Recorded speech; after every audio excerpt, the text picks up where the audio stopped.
Hey everybody in Serial Killer Country, my name is Brittany Ransom. And my name is Brian Joyner. And this is When Killers Get Caught, a podcast devoted to deep dives into the lives and psyches of the killers we love to learn about.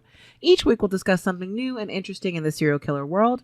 Then we'll discuss one well-known or lesser-known killer and go deep into their childhood, lives, methodology, and most importantly, how they got caught. And then, because most serial killer fans love a little spook, Brian will lead us down the road of the paranormal into something he found to be particularly creepy this week. And this week, we are discussing the documentary on the Cecil Hotel, which we just watched this weekend. Yes. It's discussing mainly the disappearance of Elisa Lam. And I will be discussing the oldest couple or the oldest people to be sentenced to death in the United States, Ray and Faye Copeland. And as usual, Brian doesn't tell us anything that he's doing until it's time. I'm not going to let that cat out of the bag. But yeah, before we get started, we've officially released the serial collection earrings through the Magic Clasp. Yay! And it's doing all right. Right now, the most popular earrings are the ones I labeled Roulette and Hunted. I wore the Hunted in some of my videos recently, and Which people ones are noticed Roulette? that. Roulette is the one that's just a gun on one side and a bullet on the other. Russian roulette. Okay, Yeah, I get it. so that one's really popular. I think I'm going to wear some of the bullet ones probably in some of my videos soon. I probably should wear them more in the videos, but sometimes I get going making TikToks and I just don't think to People change like my 'em. earrings. People like them. Yeah, maybe I'll wear the shovels too, because no one's shown any love to the shovels. But listen, you need a shovel to bury bodies. It's an important aspect of being a serial killer. Get the shovels, get the axes, get the knives, the guns. Just mix it up. Speaking of axes, we went to axe throwing this weekend, and I feel so like I missed out on wearing my axe earrings while throwing axes. Oh my god. Wasted opportunity there. I could have taken a photo. You wore the lumberjack shirt. You were okay. I didn't even know I was going to a place where people were wearing lumberjack shirts. So there you go. But your intuition. It was a very lovely Valentine's Day surprise. Oh, well, you're welcome. Well, speaking of this week, we did watch the Cecil Hotel documentary. It was an interesting experience. You seemed really frustrated through a lot of it. I was frustrated. A thing with me, I love unsolved mysteries, and I like to try to solve them as I'm watching stuff. So, see, I find unsolved things to be incredibly frustrating. I don't mind like unsolved mysteries where they're like, this bad thing happened and we're looking for you, the public, to help us with this thing. That's what they always used to do at the end of those episodes. well, But I hate when there's like 15 different conspiracy theories and thousands of posts of people online, and I'm just over it. Well, this wasn't even back in the day. We didn't have posts and stuff. We had like just word of mouth or like people seeing other guys people on the street, and it's like I don't know. Trying to solve a mystery is really really fun, and I know it's really really frustrating as well, but it's really really fun. Yeah, and for people who don't know, the documentary is called The Vanishing at the Cecil Hotel, if it's something you want to look up. I think it's very well done. We get a lot of perspectives. They talk with historians about the area surrounding the Cecil Hotel when it was built. They talk with the manager who has never gone public about what it was like to run the Cecil Hotel, Right. especially around this time. I mean, she tried to do a lot of different things to like make this place not have the reputation it had. Yeah. Oh, I guess that's another thing for she some of tried hard our enough, international listeners. If you aren't really aware, the Cecil Hotel was built in the early 1900s, and I think they said it was $1 million when it was built. I think so. Yeah. They spent $1 million. They spent $1 million, and it was finished a couple years before the Great Depression that hit America in 1929, and pretty much from past the recession and on, it struggled to be anything more than like a hotel for people who were very poor, people who were transient, people who were traveling. Just down on their luck Recently out of prison, recently out of mental facilities. And that's always kind of been the way it looked. In fact, they mentioned that Richard Ramirez did live there, which I did know. But apparently what he would do when he came back from killing people is he would take off his clothes in the back alley and come up a back stairwell and walk up to his floor where he was staying in his blood soaked, like with his body still covered in blood and just his underwear. And it was the kind of place where people didn't ask questions because weird stuff happened there all the time. The manager said that while she worked there over like a 15-year period, 80 people died. Yeah. It was so common. Like every week or every other week, there was a body being found in the Cecil. That was crazy. So then fast forward to 2013 and there's this girl. She's this hopeful young lady. She's got issues, but she seems like someone who's a really good writer. She loves art, according to her Tumblr, which I think was Nouvelle Nouveau. Yeah, something like that. Yeah. And she just wanted an opportunity to explore the world without being under the watchful eye of her parents. Right. Yeah. I mean, she was like in her 20s. So Yeah. Early 20s, 21, 22. And she... So it makes sense. We're all very hopeful and we want to explore the world. I still want to explore the world after COVID. I mean, nowadays, I'm pretty sure everybody wants to get out and do stuff now. So, like, not doing so nothing. awful. That's funny thing. I always wanted to visit the Cecil Hotel, but after learning about where it's located, I didn't realize it was so close to Skid Row. And for international Downtown. fans, Skid Row is this area in downtown Los Angeles. It's a tent city. That's another way I could explain it. Yeah, homeless people stay there. And in the 90s, LA thought the best way to handle all of these homeless people with obvious mental health issues and violence issues was to shuffle them into one section and not let them leave. And this happened in America after we began closing down psychiatric facilities, because that's where we used to put the homeless in the 50s and 60s. So once we shut down all those facilities, these people have no place to go and are definitely not getting the mental health care they need. They said that like a woman dies on Skid Row like weekly. That is horrifying. Insane. So they're all shuffled into this one area. It's high violence, high crime. And then 2 blocks over is the Cecil Hotel, where you have all these unsuspecting tourists showing up, not knowing that they are in the middle of a battleground. Do you remember when that one? I just like one part that sticks out for me when you're talking about Skid Row is that one cop. He was talking about he was doing like his second tour of Skid Row or something like that. Oh yeah, they call it doing your tour in Skid Row when you have to like as an LAPD handle that area for a certain amount of time. I'm like, really? Like we're using war terminology here? I'm not sure if that's like a normal term for like police to use, but I don't think so. They usually call it a beat. Okay. When you do a certain neighborhood. I walked a beat there for such and such time. No, you were right. I've never heard anyone say doing a tour. Okay. Except like in the military. Yeah. And he was the one who said that he saw a man like literally like kill a pigeon and like bite into it while it was alive. Yeah. That's like they're just very mentally ill. But yeah, Elisa Lam, poor girl. They really explain like what happened to her and that it actually was an accidental death.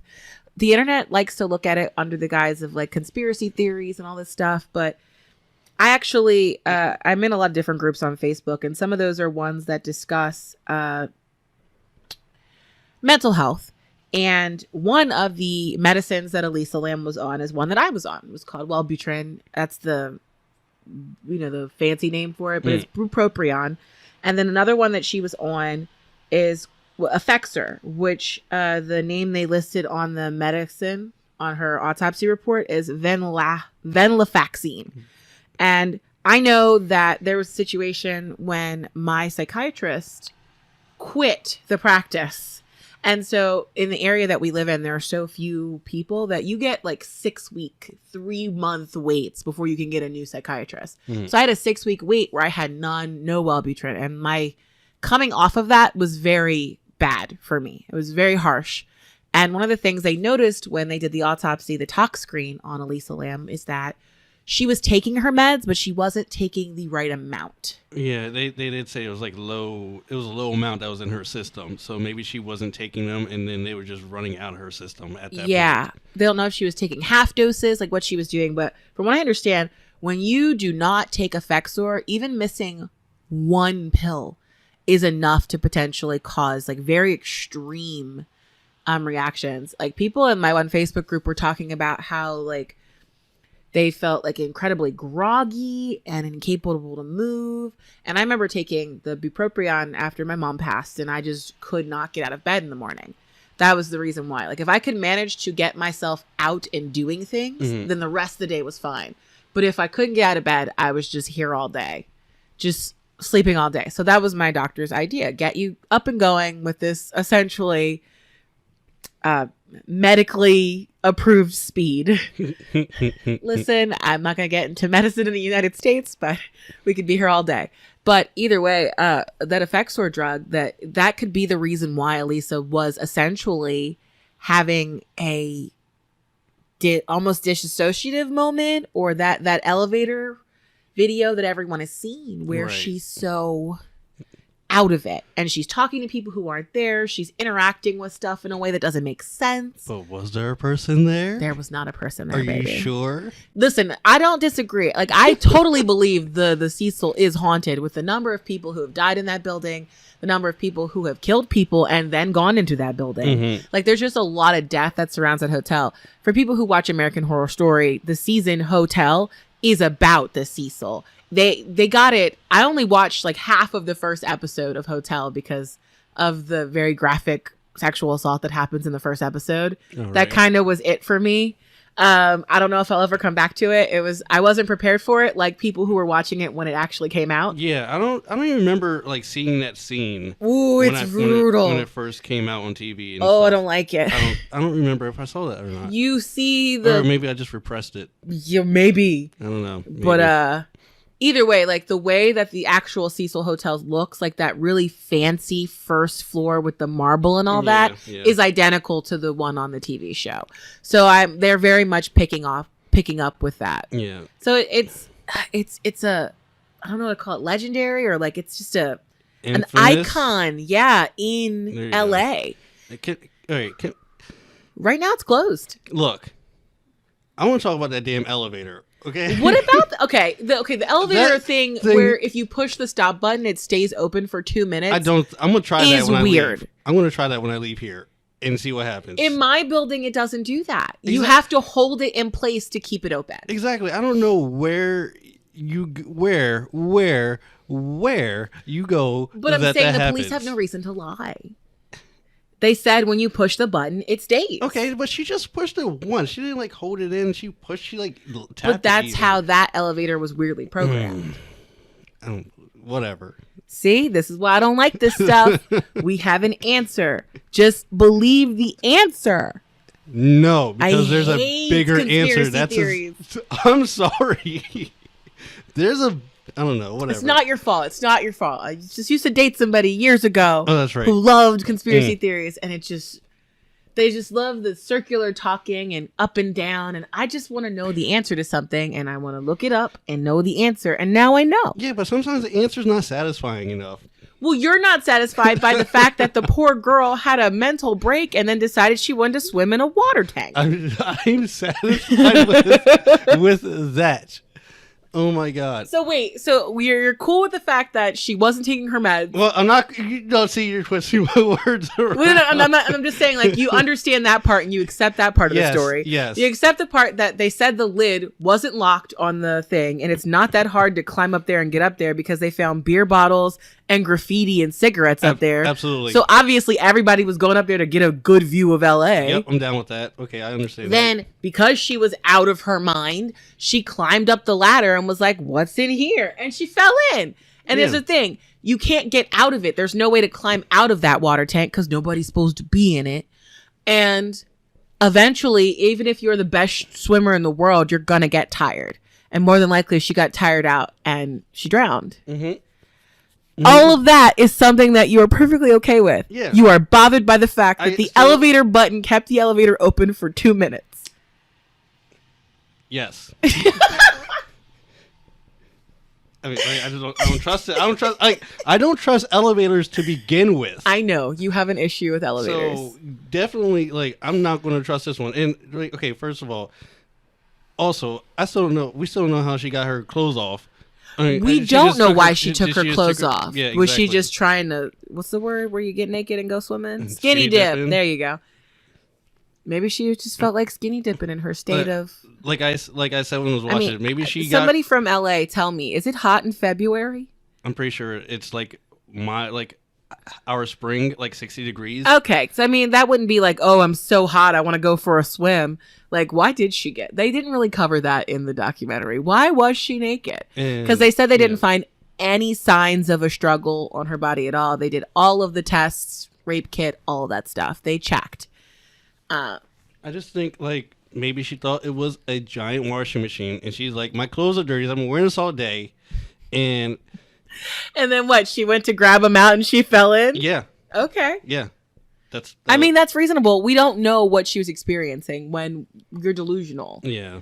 I mean, one of the people I talked about when I was explaining mission-oriented killers, and that the, like, not mission-oriented killers, but the delusional serial killer type, is that the one guy believed that if he killed people in California, that there wouldn't be a earthquake. Oh, right. No. Yeah, I know. Yeah. So, like, when people are having these solutions, they fully believe them. It just seems like something we don't understand. Exactly. And so everybody on the video on TikTok is like, well, there wasn't an earthquake. I'm like, there's been like 100 earthquakes since this man was killing people. He didn't stop anything. He didn't know. Nothing changed.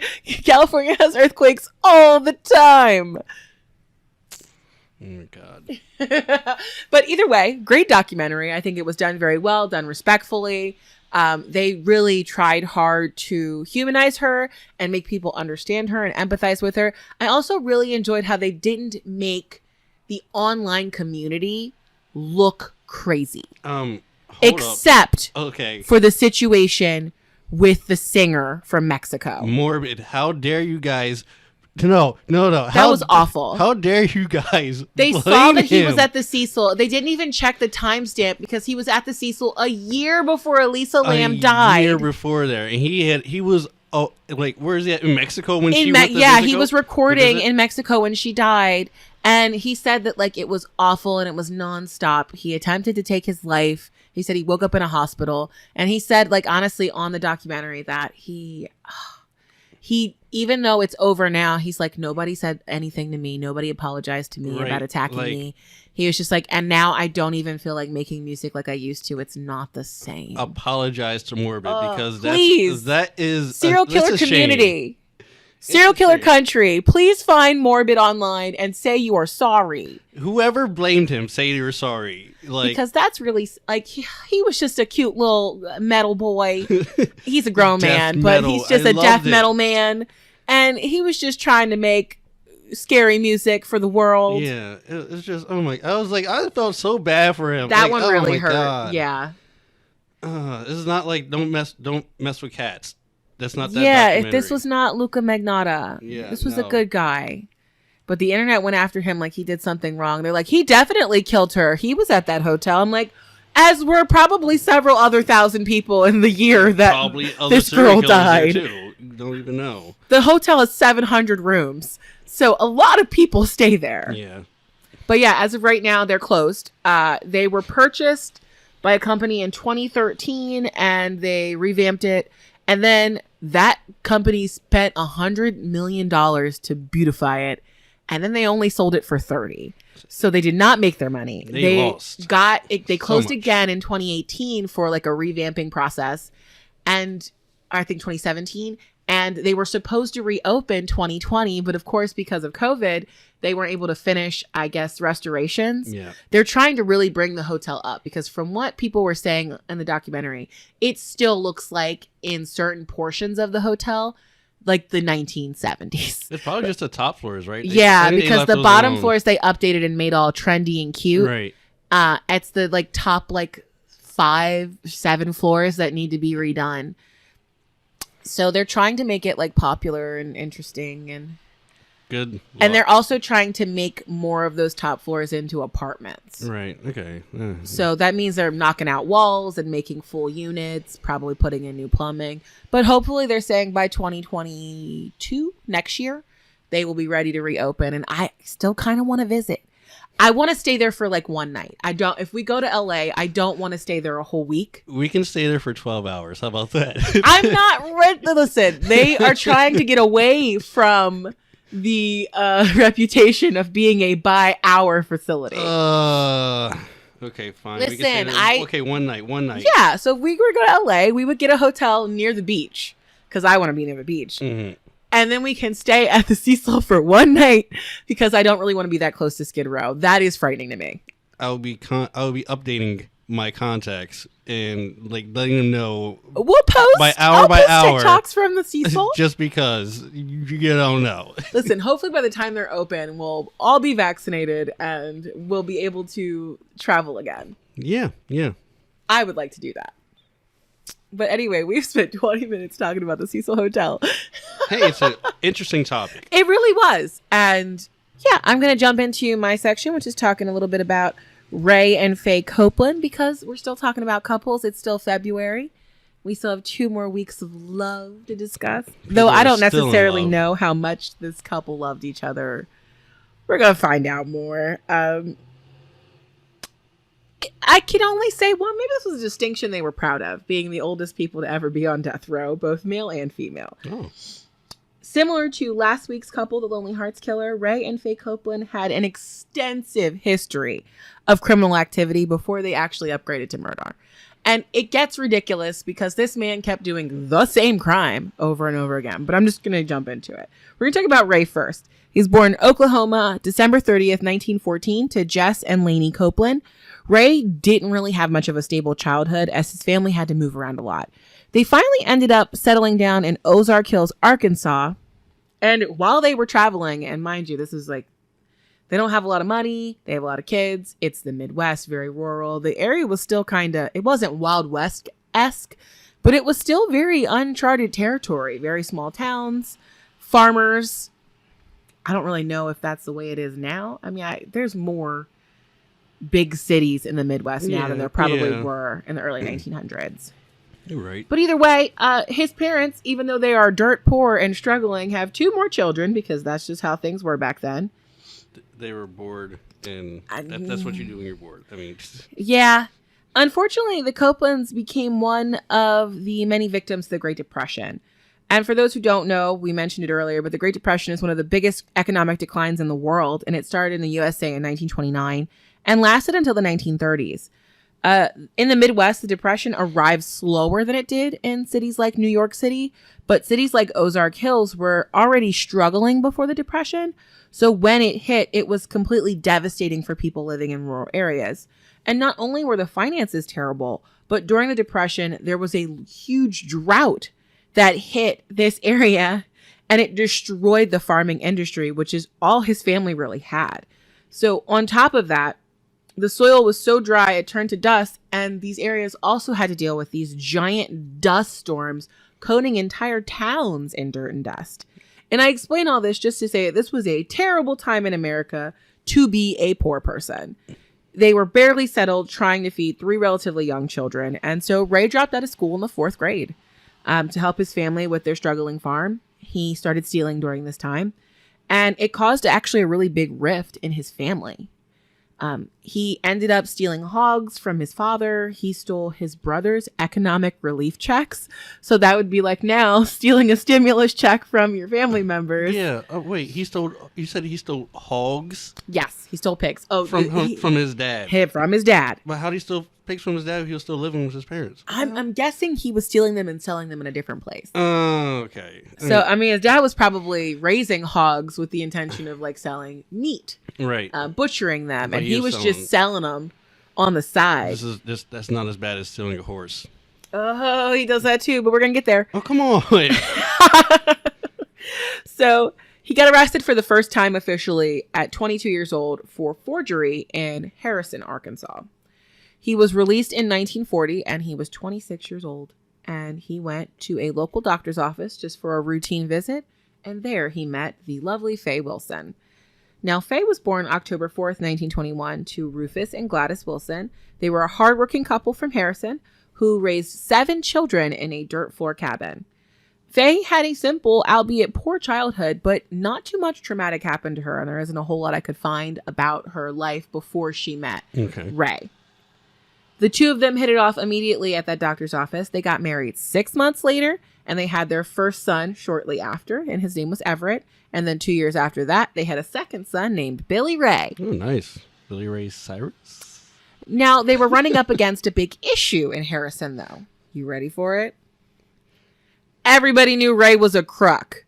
And it was impossible for them to get work because nobody wanted to work with this guy who was constantly in trouble for stealing. Yeah, no, especially like you're going to steal from the job. No, thank you.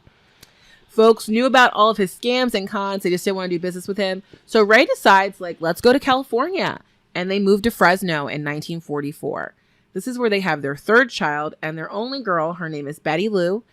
And within the next 5 years, they have 2 more children, Alvin and William Wayne. So he has 2 kids with 2 first names. Look here. Like, you got Billy Ray and you got Betty Lou. We got Billy Ray, Betty Lou, William Wayne, Alvia. William Wayne. And Everett.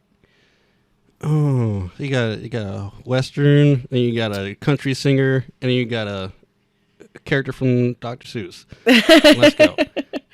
Now, if you think that stopped Ray from being a criminal, you would be sadly mistaken, because instead of forging checks, he moved on to stealing horses.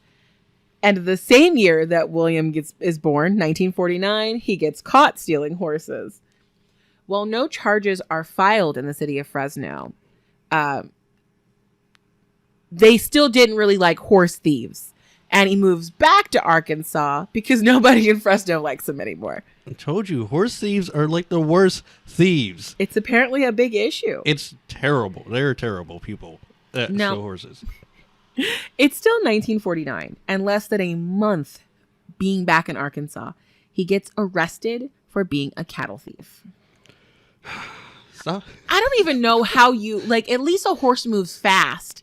Like, cattle don't move quickly. Did we have... I mean, he might have had a car. You can rustle... What do you mean? Cattle rustles? You never heard of those? They don't... Do they really run fast, though? Listen, I am 100%... You get a stampede of cows like running there? Listen, I am 100% a city gal. I do not do farming or forestry. So I'm not necessarily up on how quickly a cow can move. Let me tell you. I only got to meet a cow once at... I believe it was the place where they make Hershey ice cream. Oh. They let us... like milk them slightly, and then we got free ice cream at the end. Okay. It was a great experience as a child. The city cows is what you meant. They weren't city. It's not Hershey's kind of getting out there near the farmers.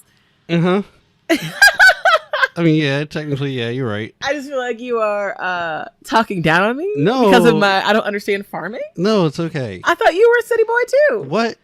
Yeah. Okay. Not really. Really? Wait. You know a lot about farming? No, I have absolutely no idea about farming, but I'm not really city. Oh, okay. Well, after getting caught stealing cattle, he gets sentenced to 1 year in jail. I think this is the first time that he's actually in prison. Okay. He gets released in 1951. He moves his family to a city called Rocky Comfort, Missouri. And that's kind of a cute name.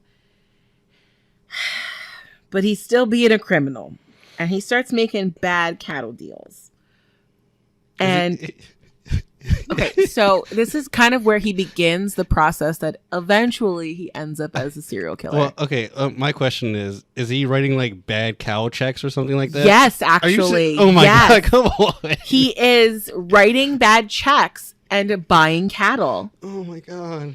He can't stop being right for one night. So he essentially gets arrested for theft again, but the judge in Missouri takes pity on him since he has 5 kids and only sentences him to labor on the judge's farm. And I just want to say, what a great thing you can do as a judge in 1951. I'm not going to put you in prison, but you can come work on my farm. Oh yeah, wake up at 4 o'clock in the morning. Let's go. Probably 5. Never mind. So he does that for about 2 years, I'm guessing, until the judge lets him go. And then he moves the family to Illinois in 1953. Now, this is where like the history here gets kind of murky. We know he got arrested a couple different times during this period, and that they moved to no less than 5 other cities over the next 8 years. But we don't know exactly where he lived. But that he did get caught forging checks 3 times during that time period. So it's kind of interesting. They talk about, when you have kids, or you say you don't want to put your kids through what you went through. Right, exactly. And that's exactly what he ended up doing. He ended up putting his kids through a period where they didn't have money, they didn't have stability, and it's the same thing that he was upset about he did to them. Like, okay, I said this about the one other guy you were talking about the one week, but You're bad at crimes. You keep getting caught. Stop doing them. You would be correct. He is bad at crimes. Maybe he thinks because he can get away with them for a short period of time, he's good at them. But no, you keep doing it. You keep doing it too long. But this whole time, what he's doing is buying about 10 or so cattle with bad checks, selling them off for real money that he's using to support his family. And then, of course, the checks bounce, and that's considered check forging in that time. So finally, in 1961, Ray flies a little too close to the sun here, and he buys 20 cattle with a bad check. And he didn't leave town fast enough because the check doesn't clear, and they put him in jail for 9 months. Oh, my God. Then after being released, he does it again, and they give him another 9 months. Oh, come on. I just said this. Stop doing crimes. You're bad. I knew you were going to feel this way about this guy. God. Finally, it's 1966. He moves his family back to Missouri, and they purchase a 40-acre farm in the city of Mooresville. I'm guessing with some of the money from the bad checks. Of course, of course. Faye takes a job as a glove maker. She's apparently skilled at sewing and things of that nature. Ray proves to be unpopular with the neighbors almost immediately. He's kind of an old grumpy man, and there's rumors that he abuses his wife. So Ray, both Faye and the children say this isn't true, but it doesn't really help him with the community. Right, yeah. He knows he has to stop with the check forging, and he's got a lengthy arrest record, so he's worried if he gets caught, he's going to go down again, and this time longer. So Ray formulates a new scheme to scam people through purchasing cattle and getting away with it. He's not giving up on this cattle thing. He's just going to market, I guess. So here's this next plan. He shows up at a cattle auction with a hitchhiker or a drifter, and he has that man purchase the cattle from the auctioneer, writing out a check from Ray's checkbook. He signs the check, and then they sell the cattle before the check can bounce. Then, when the authorities come to him, he can claim innocence, and they'll check and see that the signature doesn't match Ray's real signature. Right. And so he can say, oh, these checks were forged. They're not mine. Somebody stole my checkbook. Right. And since the men he purchased the cattle from were hitchhikers and drifters, they've already skipped town to continue their travels, giving him, saying like, oh, I was harmed by this too. Right. For the forgery. This scheme is 100% unoriginal, but he's able to get away with it dozens of times. Oh, wow. Until one of the hitchhikers, there you go, named Gerald Perkins, gets caught by the police and interrogated and gives up Ray immediately. Of course. Like, no, I'm not getting in trouble because no. Ray is arrested and sentenced to 2 years in jail for check forging again. So how many times has he been in and out? Oh my goodness. Let's see. He got arrested for stealing his brother's checks and check forgery there. He got arrested for stealing horses. He's gotten arrested now at least 5 different times over this cattle thing. Maybe 6 or 7 cattle. It's big money. Okay, I'm going to say, cattle, because you never know. Cows, bulls, blah, it could blah. be bulls too. Because we said one time he got arrested because at first it was like 10 cattle. And he did that like 5 times, and that was fine. Then he went to 20, and that's when he got really in trouble. Yeah. They said, he got arrested 3 different times for forgery while they were moving from place to place. But it's feasible that he probably moved every time he got arrested to a different state. You're running out of states, buddy. At least in the Midwest. So like I said, he goes to jail for 2 years. This time he gets out. Now that scam actually lasted for a while because remember he moved to Missouri in the 60s. He gets out of prison in the early 80s. Oh wow. So he actually was successful in that con for like a decade. Not bad. I gave you your credit there. Stop doing crimes though because you suck.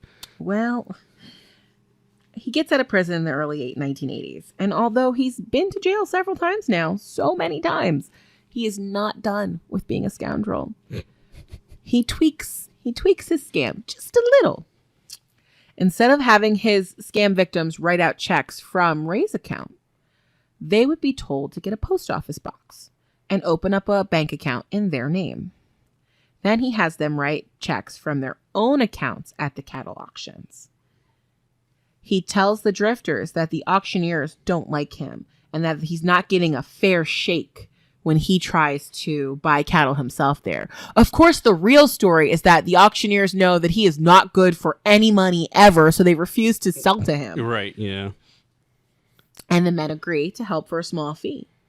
After the scheme is carried out, unlike last time, Ray decides to eliminate the key witnesses by murdering them. Oh, snap. So we have our What a twist. increase here in behavior. So now we've moved from theft to murder. And this is why I told you I love these stories where people are like this, because I just wonder what makes you go, I've been a thief my whole life. I should just upgrade to murder. Like, at what point do you just go, maybe I shouldn't be a thief anymore? So maybe I should just have a regular job. So I guess the last guy who ratted him out to the cops was like the straw that broke the camel's back. I guess so. So, okay. So he was making these drifters open up accounts? Yeah. So I wonder if like this sort of behavior is the reason why you can't open a bank account with just a post office box number now. You have to prove you have a real house. Yeah. And then you have to have cash to put in there too. So I'm sure. Yeah. I wonder. So, there's got to be some interesting context, because there were a lot of these kind of cons during the time. And now, like, if you open a bank account, you have, and at least the United States, I don't know about the rest of the world, but you have to have an address. And interestingly enough, when I went to open a bank account for my business, they had to like go online and double check where I live, because for some reason, when it was being run through the system, it was showing up as a hotel. This place, yes. Really? Yeah, weirdly enough. So, and they were like, do you live in a hotel? And I'm like, I'm definitely not running a business out of a hotel. Maybe they thought because of I don't how know many if floors? Maybe historically it had been one. There's another hotel in this town Really? that is, it's hotel / apartment living, like what they're trying to do with the Cecil. Oh, okay. So I guess that's common, but yeah. So he was like, "Are you sure?" And I'm like, "I'm pretty sure. I've lived there for like 5 years now." And this is not a hotel room, buddy. Sorry, I don't have room service here. It's definitely small enough where I lived to be a hotel room. Just include a room service or like the maids. But no, there's no maids and there's no room service here. Yeah, they had to end up searching it.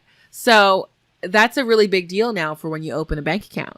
I guess that's so if you are robbing and stealing, they know where to find you. Which is true. Okay. But either way, by the time the checks bounced, the cattle had already been resold in different towns, and the man who signed the check was mysteriously gone. Now, you want to wonder here how complicit Faye was in this. And that's a big discussion in the long run, especially with what her eventual, charges were.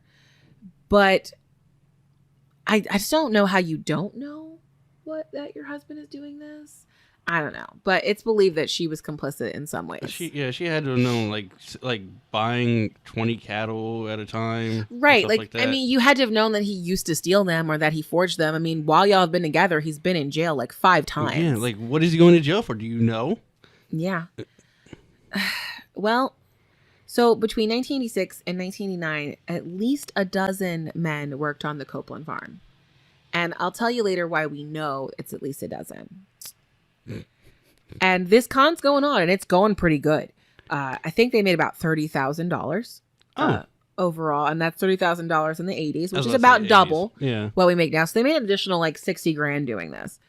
And the police are trying to track these people with the bad checks. And they have there's at this point no idea that the Copelands are involved at all, because this is a complete third party that's doing the auctioneer stuff, bringing the cattle to him. He gives them a little bit of money. He sells them off and gets, more money. Yeah, I get that. But, this is just a pattern. Like it definitely is. When you see patterns like this in, like, I guess, crime or history, you like, okay, we got to look into these people again. I feel like in today's policing, they absolutely would have looked at him. But also, he did this in Illinois, California, Arkansas, and Missouri. So he also got arrested in different states. And I don't know how centralized the prison system and things were. I know we had computers in the 80s. I don't know how good they were on the police level. Right. I mean, I'm sure you've gone to like a government facility and seen the state of their computers. Yeah, they suck. They usually don't get the best computer equipment right away. No, they don't. They suck. I'm sorry. Oh, yeah. I apologize for you guys. Yeah, so, but in 1989, the police get an anonymous tip telling them to look at the Copelands. It's a Crime Stopper line. You remember those? Oh, yeah. We were just talking about Unsolved Mysteries. Of course, I remember those. So the police come to Ray and they're like, hey, do these guys work for you? And he's like, oh, yeah, they definitely worked for me. But they also robbed me before they left town. And it was such a small amount that like I didn't feel the need to report it. I mean, so that's the like way he promotes it to the police. But finally, the cops track down a man who works for the Copelands. Oh, goodness. Let me guess. He sniffed immediately. Oh, yes, he did. But you'll find out more about him. His name is Jack McCormick. And he described himself in newspaper articles that I saw as being a common gutter tramp and a drunk. Look, you own it, okay? You live that life, you own it. They find him. Now, that Crime Stopper tip was done in August, that call-in. And they find him in September of 1989. He's in Oregon, and they charge him with writing bad checks in Missouri. He immediately turns state's evidence and explains to the police how the con worked, and he even tells the cops, I know where they buried the bodies. At this point, the police didn't even know there were bodies. Excuse me, sir. Bodies? Are you talking? What kind of bodies? Cat? Exactly. Cow bodies? Is this what you mean? So McCormick wasn't actually brought in to be one of the con men, one of the hitchhikers. He was brought in just to be a farmhand. And he kind of discovered the con, I think, after seeing things happen. And Ray is like, fine, I'll let you in on it. Because remember, he calls himself a common gutter tramp. Right. So he was like, listen, I'm trash, you're trash, let's be trash together. Right, yeah, let's go, bro. Ray promises him $20,000 a year. That's $42K in today's money. So it's really not bad to go from like shoveling manure to just writing a couple bad checks. Right, exactly. And making 40 grand. I kind of understand the allure. Yeah. Same. So Ray helped McCormick get the post office box, the checking account, same thing as normal. Together, they attended cattle auctions and McCormick would bid on the animals that Copeland wanted. Then McCormick would pay by check, fully aware that the sums were far beyond what were in his account. So it like you said before, there had to be some money in the account to open it. Yeah. So Ray did put some money in the guy's account. Okay. This sense. went on for a short time. And then one night, Ray Copeland puts a 22 to his forehead and is like, it's time for you to die. Oh. McCormick fights him off because at this point they're both old guys. Like McCormick is 57 and Copeland is in his 60s. So I can only imagine how this happened. Two old dudes fighting each other.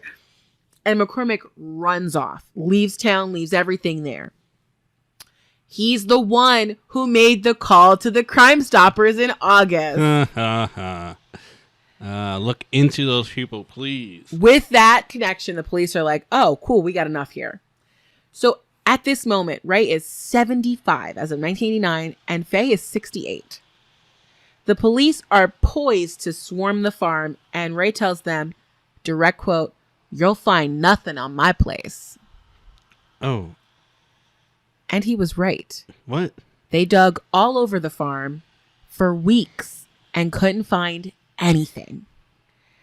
It was almost like they were going to get away with this, and it was just going to be, again, both of them, of him going to jail for check fraud. Where did McCormick go? No, he knew where the bodies were buried. Well, so the police here, and this is when you can want to give the police a pat on the back, because they go, you know what? Let's expand our search. Mm-hmm. And they decide they want to see if there's any other places that Ray Copeland does business. And 12 miles away from where they're located in Ludlow, Missouri, Ray is known to do odd jobs for a different farmer. The farmer is blindsided by the police, and he says to them, he's a really dependable guy. He's really hardworking. I'm very surprised. It's very surprising to me that he had gotten into some mischief. But he consents to have his farm searched. And this is where they find the first bodies. Ah, there you go. 3 corpses are buried in the barn in shallow graves, all shot in the head with a .22. They were identified as Jimmy Dale Harvey, Paul Cowart, and John Freeman, all transients who had last been seen working for Copeland. Nice. They were also 3 men who wrote bad checks for him. Right, and so he had to kill them afterwards. Then they find out that in that same town, Ray is like renting barns. And within that barn, they find Wayne Warner, a drifter who had spent his last moments with Ray Copeland. I think they actually found his body like under a bale of hay. Oh my God. Which is awful. Yeah, they had to use bloodhounds to find bodies. That's crazy. So he's renting all these barns out, and he's writing these bad checks. He's renting barns, but he rented the barn specifically so he could probably start storing bodies there because he realized he couldn't keep doing it in one place. And then there's one more. The final body is Dennis Murphy. Another one of Copeland's business associates, and his remains are found in a well on another farm. Oh my God. The first farmer denied having any knowledge of the killings or the fact that the bodies were on his property. Right. However, the other farmer told the police that he had witnessed Copeland dumping something into the well. He didn't know what it was, but it was enough for him to fire Copeland on the spot. I was about to say, yeah. Like you literally dumped something into our water supply. That's what I was about to say. You're polluting my water supply, and no, you're not working here anymore, buddy. Sorry. Yeah. So, like I said, there were discussions from the beginning about how much Faye knew. One of the things they discovered during that week-long search of their property was a quilt, and that quilt was made out of the clothing of the victims.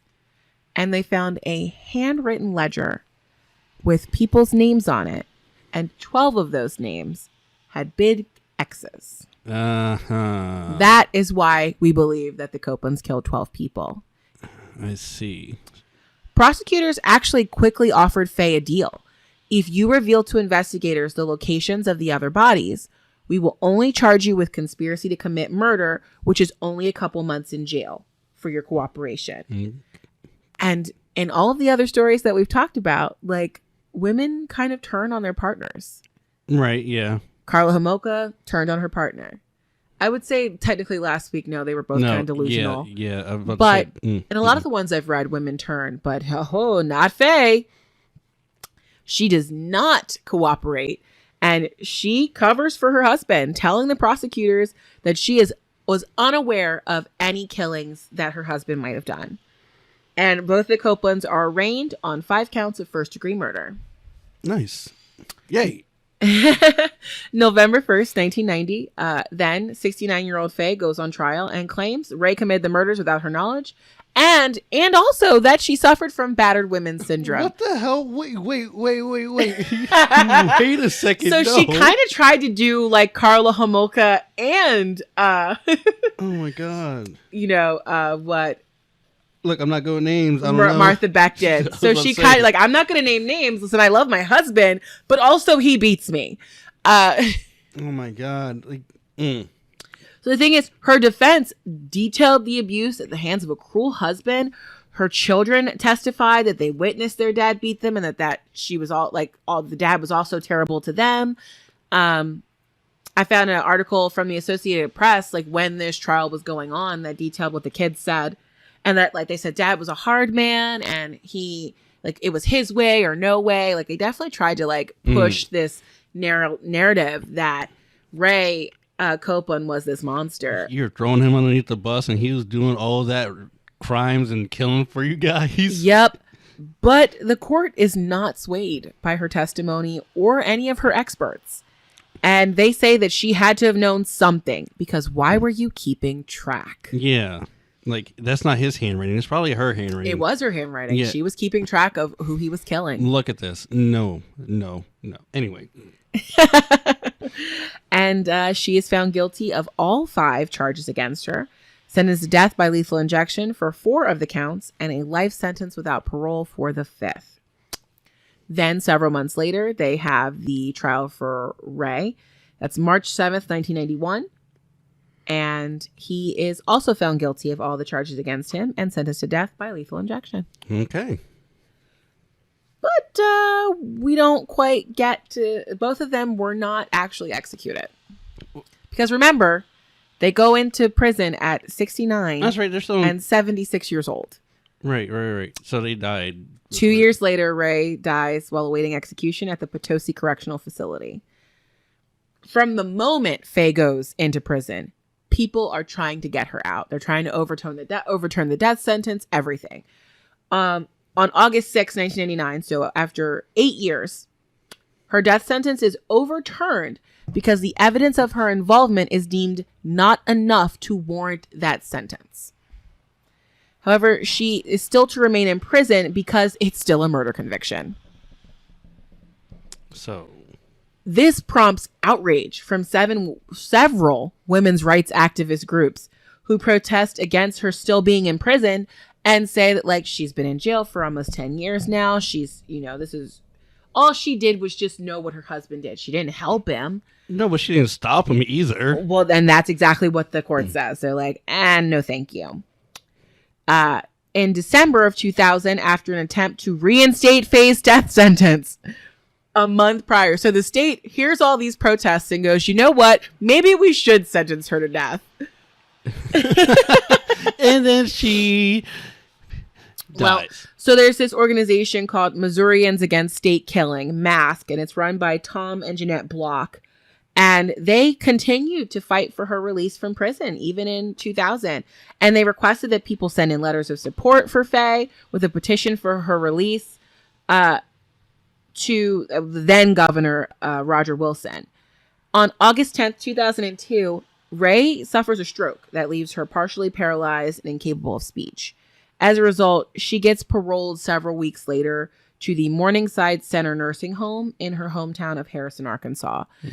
Essentially a compassionate release. At this point, like, they know she's going to die. Right. December 30th, 2003, she passes away at the age of 82, leaving behind 5 children and 17 grandchildren. Oh, wow. Yeah. So, interestingly enough, one of the details I found while researching this was that Ray's great nephew, Shawn Granger, wrote a fictionalized graphic novel about the story of his family called Family Bones. So I thought that was really interesting. Yeah. And I also, two of my sources that I used for this, there were a bunch of newspaper articles, but one book is called The Copeland Killings by Tom Miller, and the other is called The Naturals by Jennifer Lynn Barnes.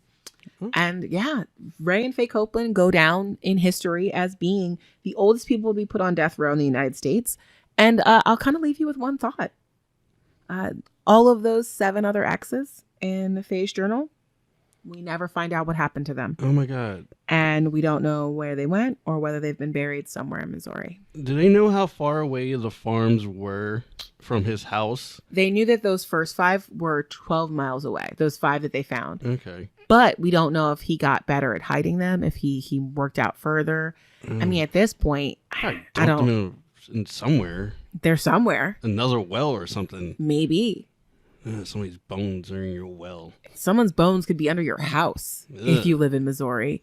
Because a lot of those farmlands and things, especially near bigger cities, were chopped up and turned into properties. You never know. Someone, yeah. I was about to, yeah. You're right. So yeah, it's kind of a spooky thought to end on. There. But yeah, that's my story about Ray and Faye Copeland. Yay! A lifetime of crime that just escalated. That went crazy. Oh my God. Still the cows so many times. So many times. Why was cows your thing that you stuck to, buddy? Who knows? Oh my God. But I am ready to know what our spooky topic of the week is. All right. Well, this week I will be covering something I hate almost as much as I hate sketch artist drawings. Oh, really? Yes. How was research for this for you? You probably had to look at pictures of it. I did look at pictures. Not good? Oh. You know what I'm talking about? I don't know. I don't know what you hate as much as sketch artists. Almost as much as sketch artist drawings. It's dolls.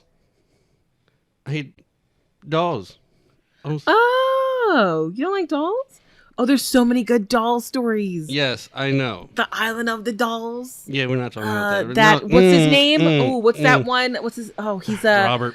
Robert. There's Robert. There's Annabelle.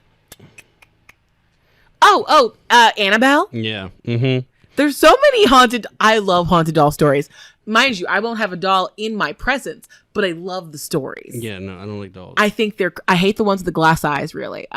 Here, you know where my detestment of dolls happened from? What's that? It's the 90s. I'm watching an episode of Sabrina the Teenage Witch, the original one with Melissa Joan Hart, and her toys came to life, and it terrified me. There's a mixture of that and Chucky. Together, those two things mixed in my brain, and whenever I play with my dolls, after I was done with them, I would put them in the toy box, and then I would stack up everything I could in my room on top of it so that they couldn't get out when I was asleep. You never seen Toy Story? Toy Story did not frighten me. Those were good dolls. Those were not murderous dolls. Oh, my God. Also, I'm pretty positive that Toy Story came out after that. I think I was done playing with dolls by the time Toy Story came out. Okay, yeah, you were, but still. No, listen, Chucky wrecked my life.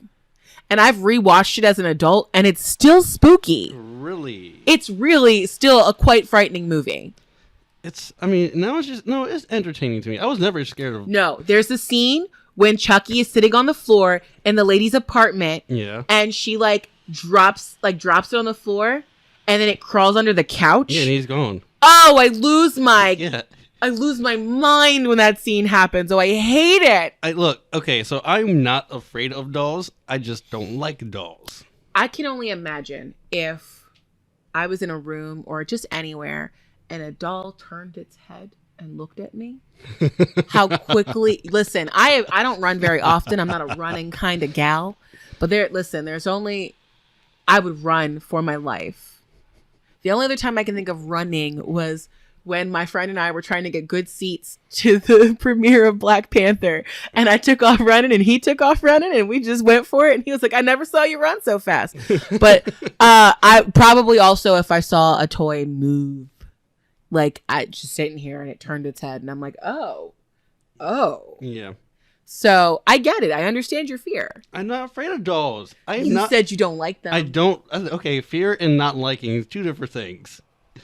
Would you be in one of those haunted museums that has rooms full of dolls? No, because I don't like dolls. It's okay. Phobias are fine. I don't have a phobia of dolls. I don't have a phobia of dolls. Dolls can just suck it. Okay. Anyway, I'm ready. Goodness, I'm here for it. Okay. Well, the dolls I'll be covering in this series have some type of souls in them, because they're, freaking haunted. Nice. Haunted dolls. Oh, right. That's right. I'm going to be making this a regular thing. So, okay, not a regular thing, but it is a series. I'm going to do a series of haunted dolls. They're not going to be regular back-to-back episodes. Oh, so every once in a while we get more haunted dolls? Yeah. Okay. I'm just, because there are so many, you can't just cover just one. Oh, listen, I love some of these. So, yeah. Anyway, so since this is the first episode of the series, I'm going to be giving you guys a brief breakdown of the history of haunted dolls and like a background, and then we'll get to the doll I'll be covering this week. Okay. So, some of the earliest haunted dolls in history were effigy type dolls, like little wooden puppets or mannequins of just wooden people. Mm-hmm. Roman and Greek dolls would be used as a dedication to a specific god or goddess, or used in a magical ritual. Priests in Egypt use puppets. They're just little marionette dolls. In magical ceremonies, or actually, no, they're not. They're not marionettes. They're effigies. That's what they call them. Yeah, I've only heard that word used as burn in effigy, so I don't really have necessarily the best opinion of it. Yeah, it's pretty much like that. It's an effigy. So it's okay. Okay. No, you're good. So they use them in magical ceremonies to ward off evil, or to place curses on a person. Okay, so that's what I thought. Yeah. So African, indigenous, European cultures, they all use effigies in this type of way, to either like heal, or Harm. protect them, or or place a curse on somebody. There you go. Now, when someone talks about an evil doll, some people might think of a voodoo doll. I never think of a voodoo doll now that I think about it. When you think of an evil doll? No. No. Because I guess I don't necessarily know how true that is. I know that we've gotten we talked about this last week with there being kind of a raw deal when it comes to us understanding voodoo in the West. So yes, I don't really look at voodoo dolls as, I'm not even sure they're real. Well, or if that's just something that was made up. Okay, so let's get into that. So modern voodoo dolls it's a new world creation. So it's mixing Western African voodoo practices with from the slaves brought over with European traditions. Interesting. So it's so fun. We talked about this 2 times now. I know. We did talk about this last week. Yeah, last week. So yeah, so West African voodoo, it uses effigies called. Oh, I keep doing this. I keep getting words. I don't look them up. All right. Okay. Let me see if I can help you. I'm gonna try it. Bocio, or I'm gonna go Bocio. Bocio. Either Bocio or Baccio. But Baccio sounds Italian, so I don't think that works. Bocio. Probably. Okay. We're doing our best. Yeah, I'm trying. I'm sorry. Now these were used as mediators to the spirit world. So. Oh, okay. Yeah. That makes sense to me. So they were used these to contact ancestors or deities to get help, protection, and other needs. So kind of as a physical representation of the deities that intercede on human behalf. Okay. Yeah. Okay. Yeah, you got it. I'm just remembering what I had to look up for understanding our well-meaning weirdo from last week. Right. Yeah. And by well-meaning, I mean not well-meaning at all. Who wanted to use voodoo to catch chicks. Yeah. Lovely. Not lovely. So yeah. So unlike a modern voodoo dolls that are used to, I guess you would say, harm or do other curses to people. So the consensus in the paranormal professional communities is that dolls that seem hexed or cursed are affected by spirit energy. Okay. So this could be residual energy or from a human spirit that has attached itself to the doll, either because they used to own it or they were attracted to the doll somehow. Mm-hmm. Either they liked the way it looked or, Okay. Well, since you've done some research, you have to, you've come across the Robert the doll situation. Of course. And they believe that there was something weird with the doll from the beginning, but not that it had a spirit in it per se in the beginning. The kid treated it like it was real, mm-hmm. and then blamed everything on it his whole life. And he had it well into his adolescence, which is also peculiar. Right. You're right. So what about those situations where it's not traditionally a soul attaching to the doll? Because the doll was weird from the beginning. I haven't. Do you have a theory on that? Or? So there's a psychological thing to that as well for haunted dolls. Hold on, I got this off Wikipedia. That's okay. So I guess it's just okay, never mind. It's just talking about how people think dolls are creepy. It doesn't talk about how people. I guess they have a delusion of the doll being real, mm-hmm. or something like that. Maybe he was lonely and he just wanted a sibling. But I guess my question is then why do they? The reports around that doll are that stuff happens to people, right? If you talk, if you talk ill about him, so there's of course. something. Okay, so another excuse me. So another reason that a doll, like there's some type of spirit energy in the doll, is that there is a human spirit that has entered the doll. Like, I don't know, How does that a happen? demon. Okay. So, I mean, that's essentially the Annabelle story. Yes. Okay.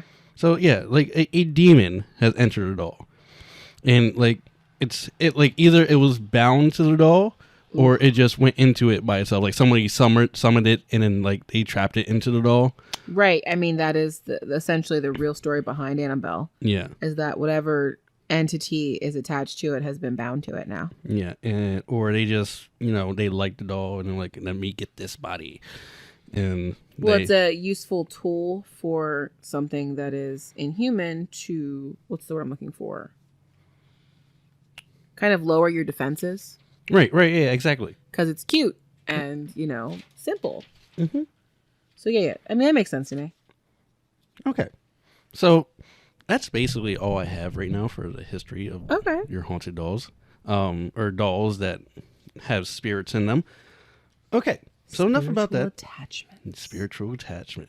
Enough about that. Let's get to why we're all here. Okay. So the doll I'll be covering today is one that probably not a lot of people know about. At least I hope not. Exciting.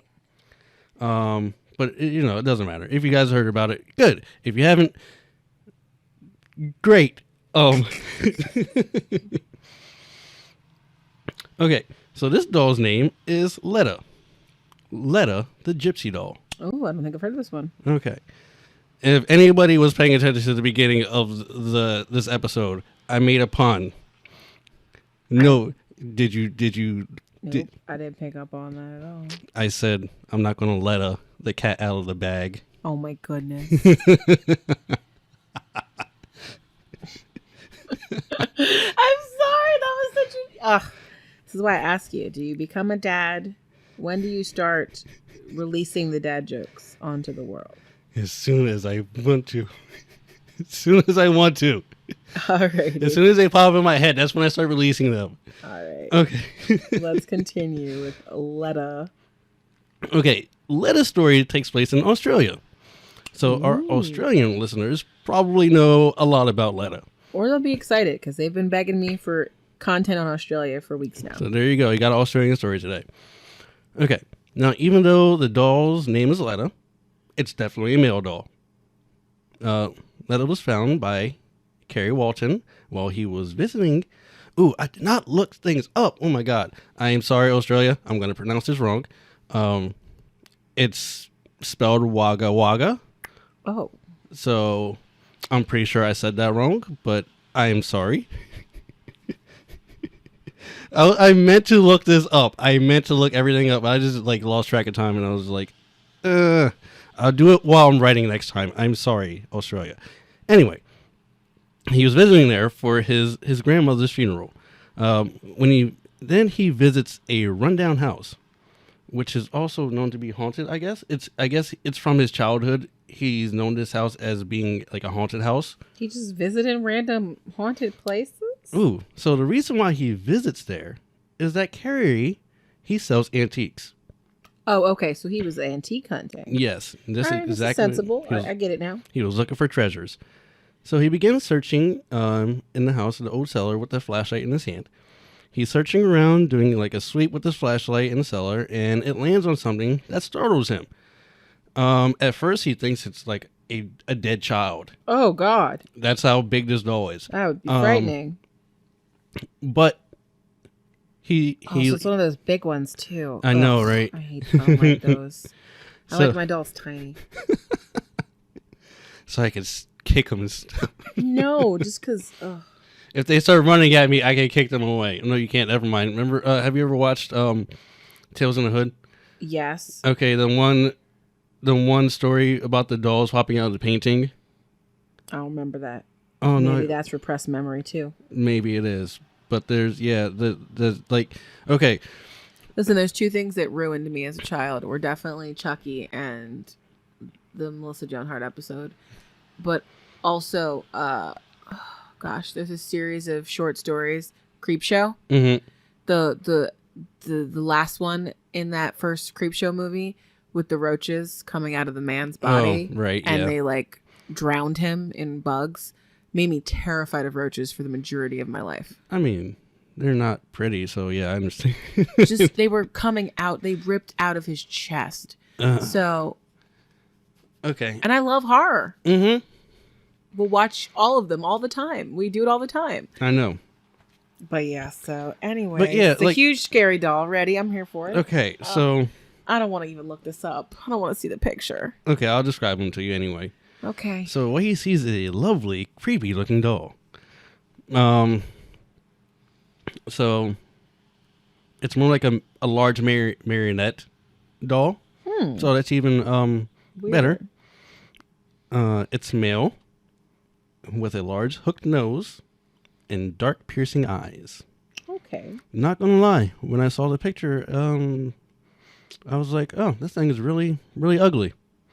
A lot of older dolls were not very cute. I feel like we didn't get the handle on making cute dolls until like the last 50 years. I mean, but who are we to judge what is cute? What's not to somebody else? I mean, okay, so like I've seen Barbies from the early 1900s and they're very nice. So I don't know why big baby dolls didn't get cute. Oh, this is true. Maybe they had bigger.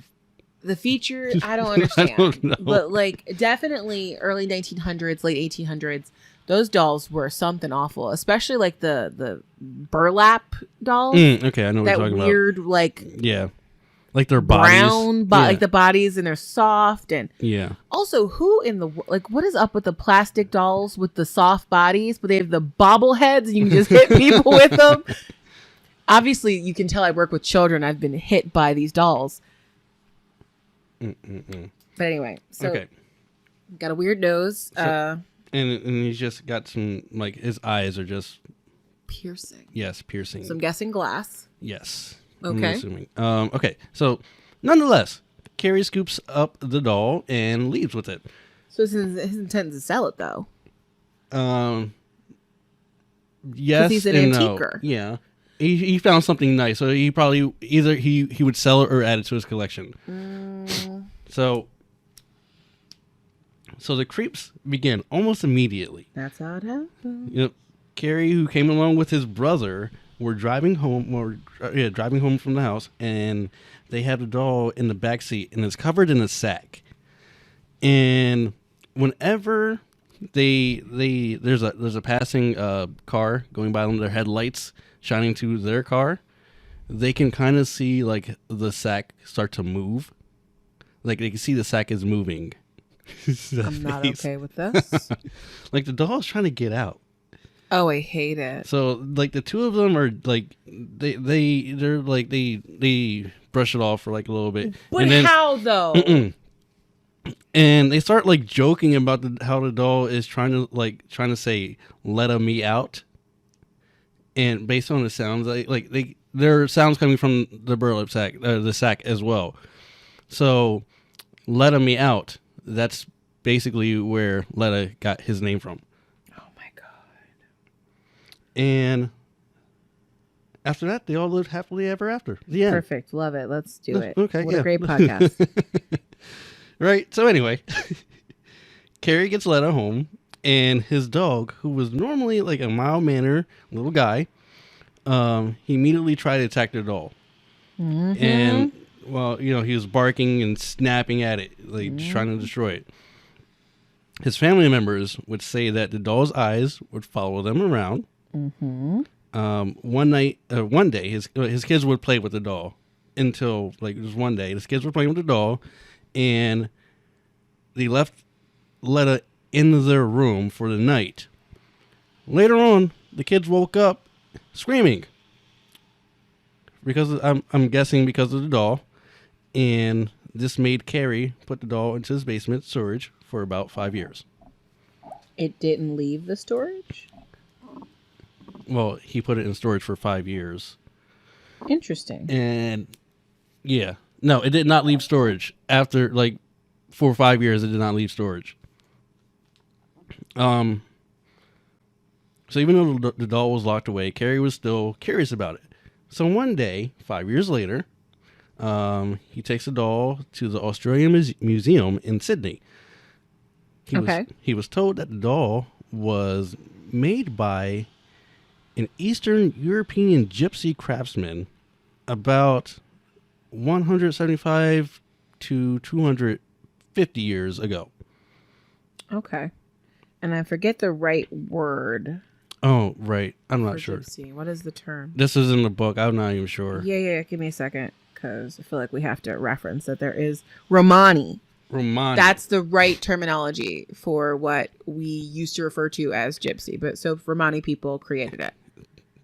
I should change the name of the title. That's okay. The Romani it's doll. What we used to use probably, 50 years ago to describe these people, but it's technically considered to be apparently a bit of a slur. So I mean, I could see that. Yeah. Yeah. Okay. Because the connotation then are, that these are the transient people who travel and do magic on you. It has a negative connotation when they're just, another thing folks trying to live. Another thing I should have looked up, because when I was writing, I was like, I don't think people use that word anymore. Mm-mm.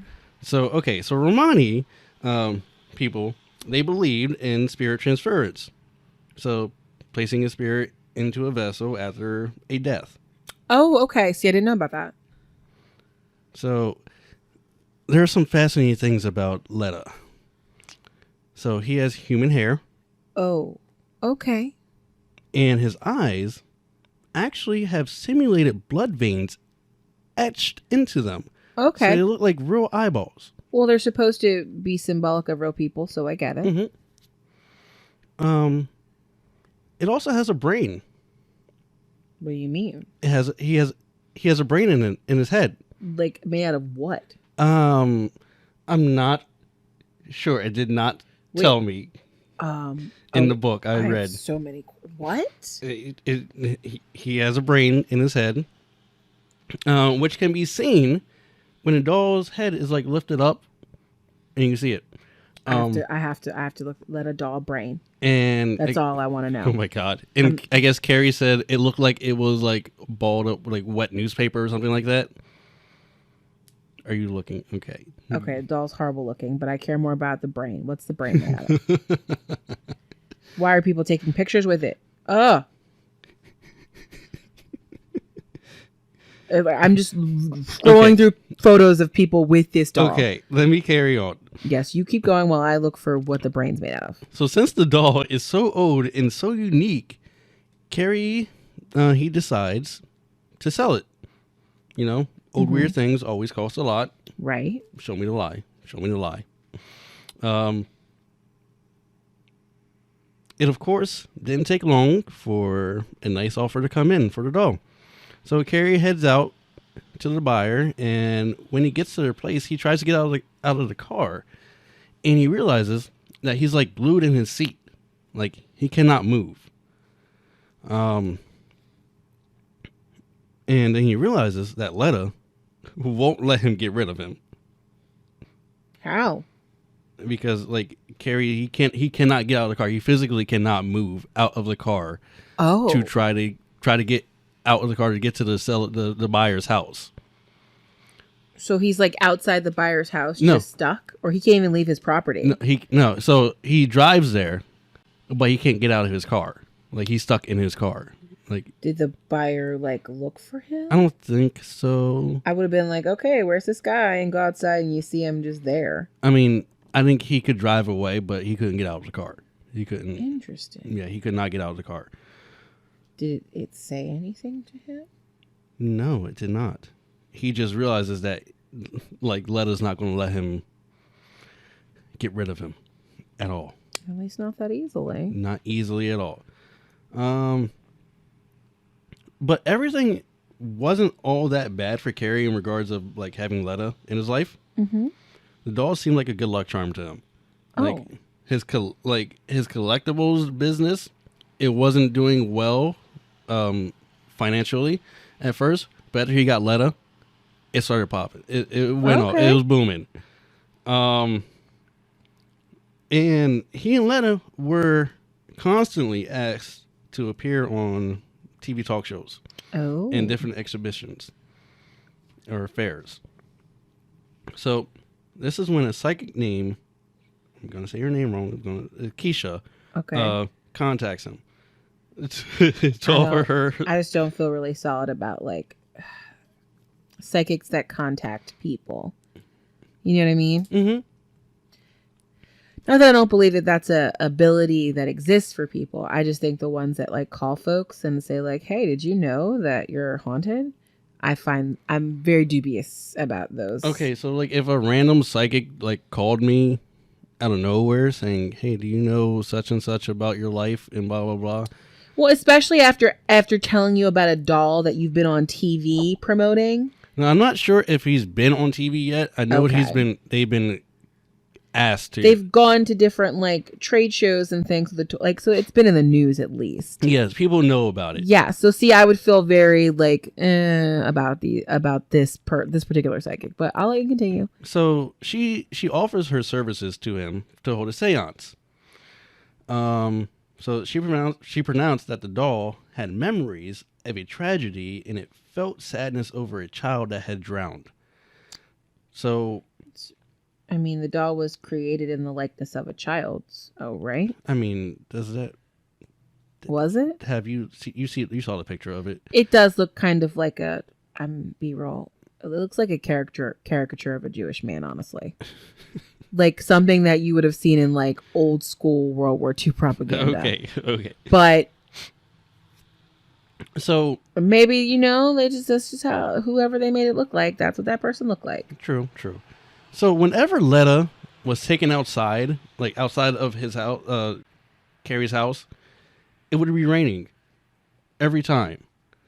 When he was driving to sell Letta to the buyer, it was raining.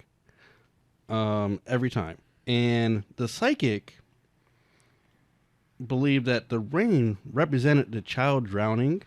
Okay. So, it was just that it would rain around Letta all the time because of water and drowning and stuff like that. Okay. So these three start going on, they go on a show. It's called State Affair. Okay. It's an Australian talk show. I think that's what I read. Okay.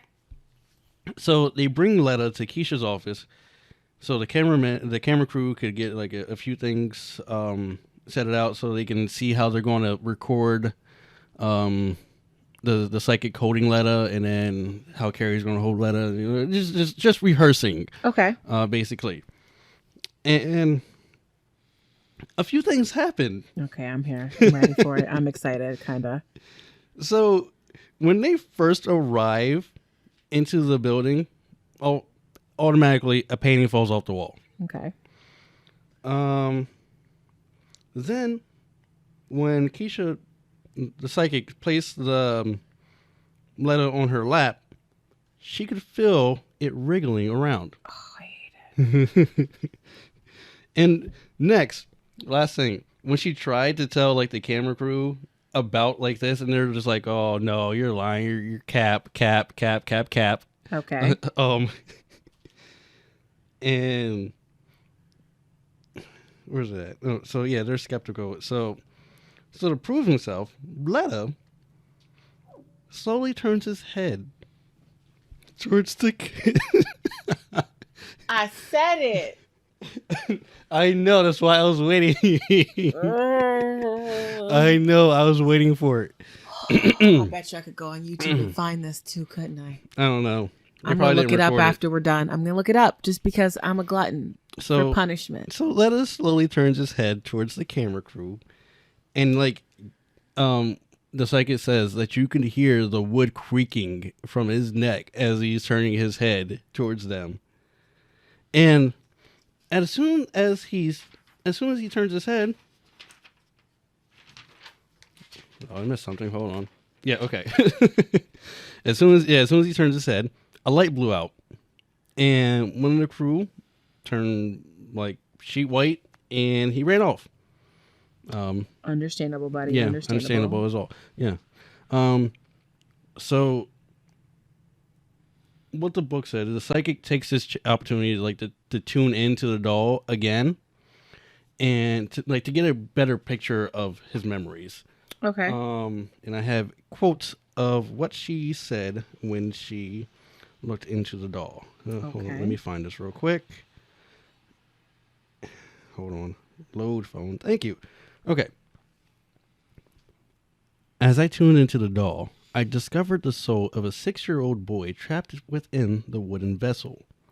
The child had drowned during a storm in an isolated area of Romania. Yeah. Okay. Different ways to pronounce things. Romania. I mean, I feel like both of them kind of work. Yeah.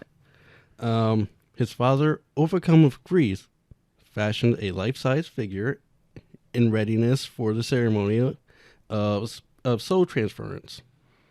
The child has been imprisoned for centuries. He is confused and frightened. So, yeah. Well, that's horrible. Yeah. She also mentioned that the doll was brought to Australia by immigrants and buried in the cellar of the old home.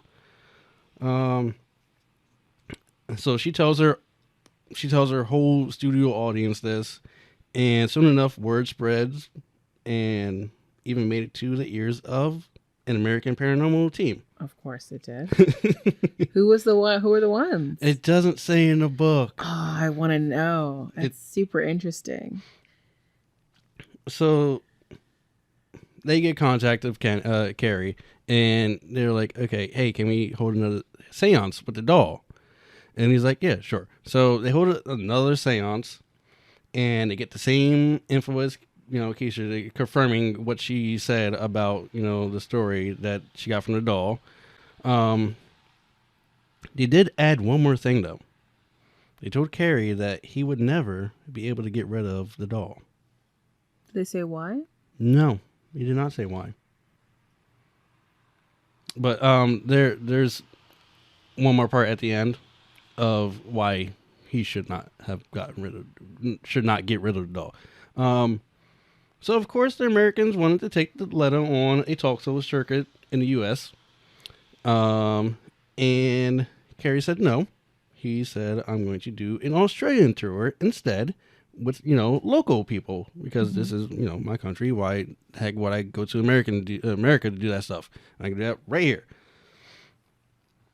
So, a couple things happened on this tour as well. So, on one stop of the tour, Leto was put on display in a shopping center. It had curtains around him and stuff like this. Mm-hmm. So as soon as they pull the curtains away, a woman starts screaming. Someone passes out. And someone else throws up. It's all out of fear of the doll. Right, yeah, which is perfectly normal. Like, this isn't necessarily paranormal behavior, but this is people who... all these reactions to were it. Already afraid, and then they finally saw it. They're like, well, it's, like the stress and the tension leading up to it. So yeah. But this could have been a paranormal thing. So what the psychic Keisha thinks is that this is Letta releasing negative energy because he didn't like being an attraction. He didn't like being on display like that. So also being away from the person he likes. Well, he was there with him. Oh, what, the child was stuck in him. What I'm saying is that, like, I mean, if we're believing this is paranormal and that everything here is absolutely true, this child has kind of attached itself to Carrie, himself to Carrie. Yeah, but Carrie was there with him. Yeah, but is he there the whole time? I'm pretty sure. Yeah. Okay. Just to make sure nothing happens to him. Yeah. Where was that? Okay. So another stop. And another screaming woman. But for a different reason. On stage, Letta was moving his head around. I want to see some of these. I just have to look them up. Like, even if it makes me feel uneasy for the rest of the night, I have to look them up. Oh my God. So there are other accounts about, on this whole tour, there's, obviously weird things happening with Letta.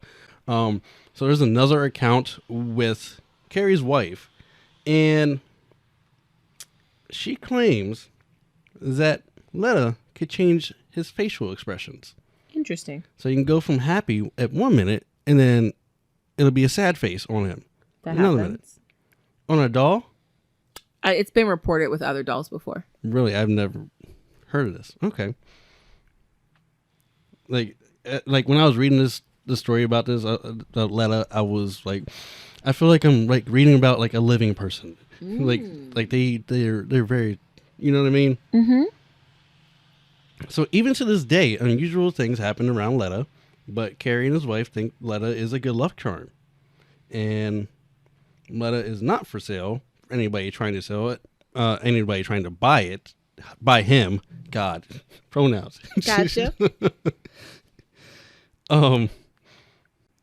And they received an offer of $10,000. That's not enough money. Was it $10,000? Yeah, I think it was $10,000 It's not enough money. for Letta. Well, it's an old doll. You could probably make more money just doing the exhibitions. That's what I thought too. And like I said, like You're gonna offer me money for my haunted toy. It needs to be in the millions. Yeah, it was $10K. I don't think it was $10 million. No. So Letta probably brings in like more than that. Easily. But that's not the only reason though. So apparently, Carrie has received warnings from other mediums saying that if he got rid of Letta, that he would have nothing but bad luck.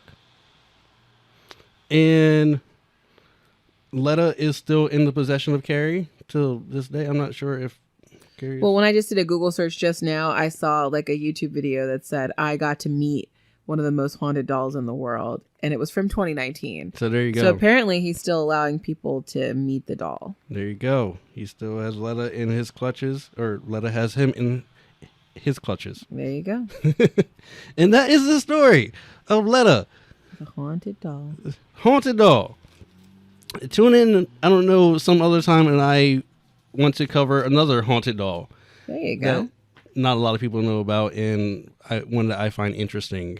I'm probably not going to do any Robert or Annabelle stories just because. The Annabelle story is not that complicated. No, exactly. Doll bar at a thrift store turned out to be not at all what anybody thought it was. Bloop, bloop. Not to mention the story itself has been severely skewed by the horrible movie. Which one? Annabelle? It's not a good movie. It doesn't match the real story. It's so upsetting. And the thing that really upset me about it is that in The Conjuring, they reference the real story of Annabelle, and then in the follow-up movie, they ignore it completely. Yep. They're like, no, we're not going to do that. This was given to a pregnant woman. Was it? Oh, goodness. But yeah, I'll find, there are many other dolls, and I might just do the Island of the Dolls for like the next doll episode. That's a really sad story. Yeah, I know. I've heard of it, and I don't. Anyway, but yeah.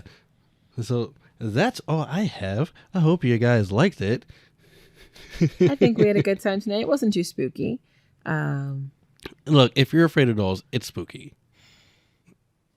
Listen, I'm just saying from my own personal opinion here. And I'm pretty sure if anybody was listening to this and they had their phone in their hand, they were looking up Letta.